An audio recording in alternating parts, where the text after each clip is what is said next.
नमस्ते सभी को सादर प्रणाम। मैं विशाल एक बार अपना स्वागत करता हूं आपका अपने यूट्यूब चैनल सनातन मार्ग पर।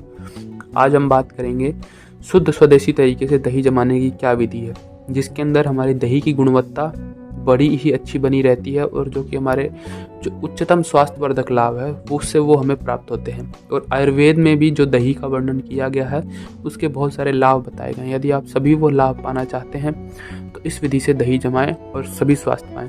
तो आइए वीडियो को शुरू करते हैं। तो आइए अब हम देखते हैं हमें दही कैसे जमानी है। तो ये जो हमने हांडी ली है ये विशेषकर बीकानेरी हांडी कहलाती है हमारे राजस्थान की तरफ, और ये भोजन पकाने के कार्य में आती है।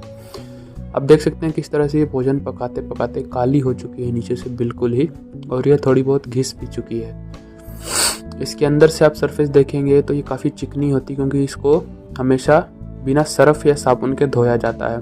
क्योंकि मिट्टी के जो बर्तन हैं उनके अंदर आप यदि सरफ या साबुन लगा देते हैं तो उनके अंदर जो पोर्स होते हैं, छोटे छोटे होल्स होते हैं, वो उस साबुन या सरफ उसमें जाके फंस जाता है और वो हमारे खाने के लिए बहुत नुकसानदायक बन जाता है।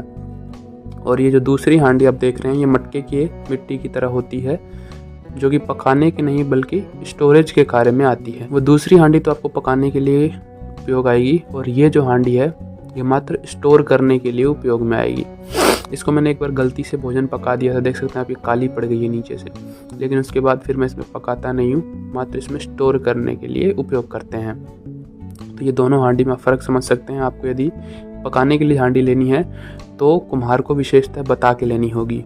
हम गाय का दूध यहाँ पर इस्तेमाल करेंगे दही जमाने के लिए, और हमने स्वदेशी नस्ल की गाय यानी राठी नस्ल की गाय, जो कि राजस्थान की एक ब्रीड है, उसका दूध लिया है। आप यहाँ पीतल का टोपिया देख रहे होंगे, ये काफ़ी ज़्यादा हाईली रिएक्टिव होता है पीतल भी।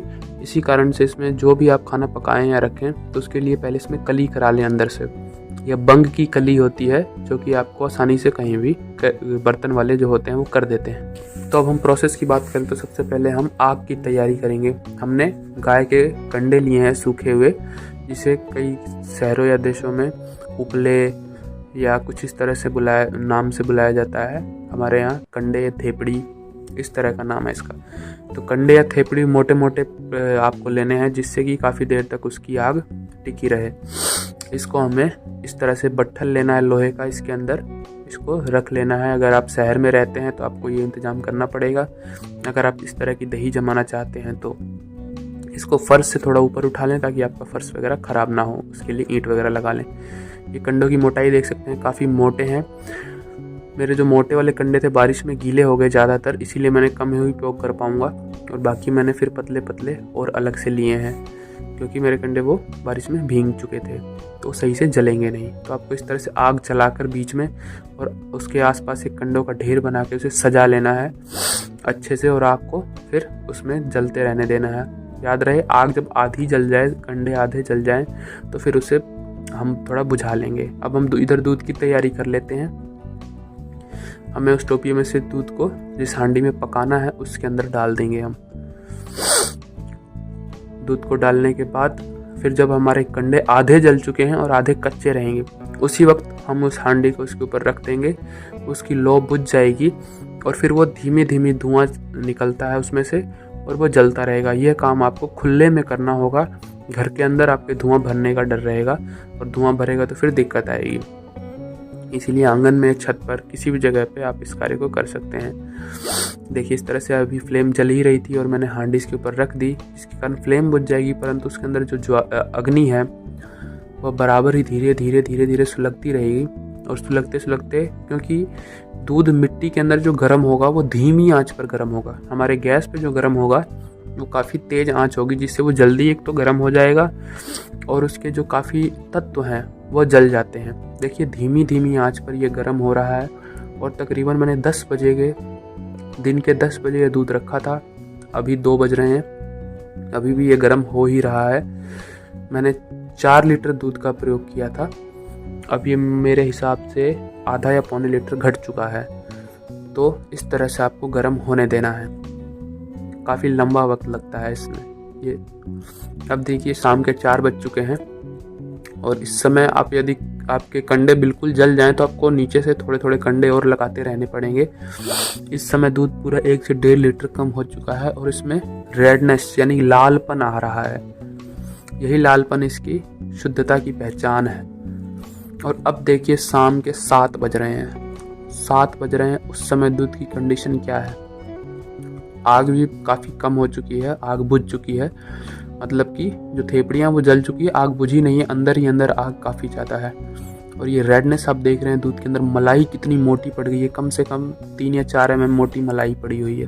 अब हम इसे ठंडा होने के लिए रख देंगे, इसे बुझाना बिल्कुल नहीं है आग को, इसे अपने आप ठंडा होने के लिए छोड़ना है।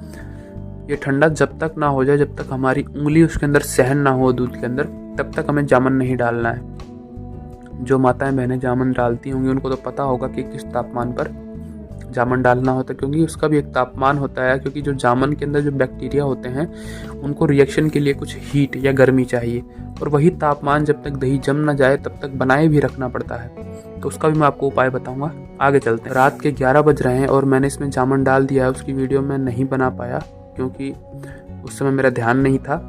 तो 11 बज रहे हैं, मैंने इसमें जामन डाला है राइट 11 बजे के आसपास, और फिर इसको मैंने इस तरह से कंबल से ढक दिया है ताकि ये फिर उसके अंदर तापमान बना रहे और जो बैक्टीरिया हैं जो जामन के अंदर हैं पूरे अच्छे से डेवलप हो सकें और दही हमारी बहुत ही अच्छे से जमे।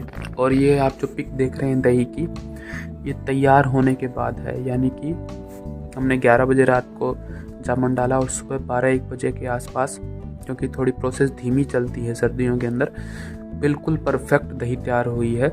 12 बजे के आसपास के समय का मैं ये फोटो आपको दिखा रहा हूँ। तो आप देख सकते हैं इस तरह की स्वादिष्ट, इसका स्वाद तो मतलब आप ना इसमें गुड़ डाला गया है ना चीनी डाली गई है। कई जो वीडियोस, मैंने बहुत सारी वीडियोस इस तरह की मीठी दही जमाने की देखी भी है यूट्यूब पर, और सीखा भी उन्हीं वीडियोस से है या कई ग्रंथों से भी सीखा है, परंतु गैस पे पकाई हुई या चीनी डाल के या गुड़ डाल के कुछ भी डाल के बनाइए, लेकिन इसकी बराबरी आप नहीं कर सकते हैं। इसका स्वाद आप जब जमाएंगे, जो जमाते होंगे उनको तो पता ही होगा, जो आप जमाएंगे पहली बार तो ही आप पता कर पाएंगे। मैं इस तरह से इसका स्वाद बयान नहीं कर सकता। और इसके जो सेहत के फ़ायदे हैं, यानी कि इसके अंदर जो गुणवत्ता होती है बाकी अन्य सभी दहियों से भी ज़्यादा, जो भी अलग विधि से, इसके अलग विधि से जो दही जमाई जाती है उन सभी की विधियों से भी सबसे अच्छी गुणवत्ता इस विधि में होती है, क्योंकि मंद मंद आंच पर दूध पकता है, जिसके न्यूट्रिएंट्स ना ही समाप्त होते हैं, ना ही उसके सूक्ष्म बैक्टीरिया तत्व जो अच्छे तत्व होते हैं उसके अंदर, ना वो समाप्त होते हैं। वो सभी की सभी गुणवत्ता बनी रहती है और सभी की सभी चीज़ें हमारे शरीर के अंदर फिर अच्छा कार्य करती हैं। इसीलिए आप अपने घर में इस प्रकार के शुद्ध तरीके से दही जमाएं और आयुर्वेद अनुसार कई चीज़ों का पूरा लाभ उठाएं। कई बार कई लोग कहते हैं फलानी चीज़ दही से फ़ायदा, वो फ़ायदा हमें होता नहीं है, हम खाते तो हैं, परंतु आप पैक्ड फूड, पैक्ड मिल्क और पैक्ड दही खाएंगे तो फिर उससे क्या फ़ायदा होगा। जो पैक्ड दही देखिए मैंने, उसको 10 दिन भी आप रख दीजिए।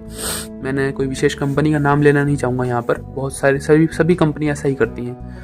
उनको 10 दिन रख लीजिए, ऐसा प्रिजर्वेटिव यूज़ करते हैं कि वो 10 दिन मीठी की मीठी बनी रहेगी पर ख़राब नहीं होगी। उससे जामन डाल लीजिए तो उससे दूध नहीं जमेगा। क्यों? क्योंकि उसमें वो बैक्टीरियाज ही नहीं है जो आपके दही की गुणवत्ता को बढ़ाते हैं, उसमें आपको जो फ़ायदा दिलाते हैं आपके पेट के अंदर जाने के बाद। तो इसीलिए हम किसी और कंपनी का या पैक्ड दही खाएंगे और कहेंगे कि फ़ायदा नहीं है, तो वैसा फ़ायदा नहीं होगा। आप इस प्रकार से दही जमाएं और फिर फ़ायदा ना होए तो बताएं। इसी प्रकार की ज्ञानवर्धक और स्वास्थ्यवर्धक जानकारियों के लिए हमारे साथ जुड़े रहें। इस चैनल को सब्सक्राइब कर लें और बेल आइकन का बटन दबा दें ताकि आने वाली नोटिफिकेशन आपके पास समय पर पहुंचे। आज के लिए विदा लेते हैं, सादर नमस्ते।